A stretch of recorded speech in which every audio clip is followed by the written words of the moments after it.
الصح إن أنا من أول خطوة والبيبي صغنن أنا عودته إن أنا وقت ما بغير له الحفاضة أنا باخده في مكان متداري بعيدا عن إخواته أو بعيدا عن العيلة، ومش أي حد كل شوية يغير للبيبي بتاعك. حاليا في سؤال يا ماما ليلو بيتكرر كتير جدا مع الأمهات، وخصوصا مع الأحداث اللي احنا بنشوفها الفترة دي.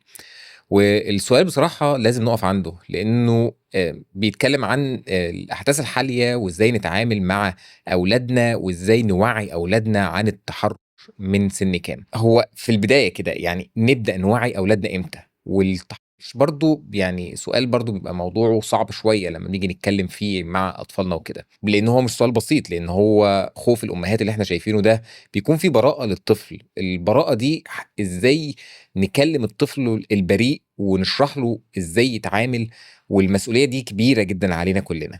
فخليني اسألك كده قدام كل الأمهات اللي بيسمعونا، امتى وازاي نبدأ نعلم ولادنا يحافظوا على نفسهم من غير خوف؟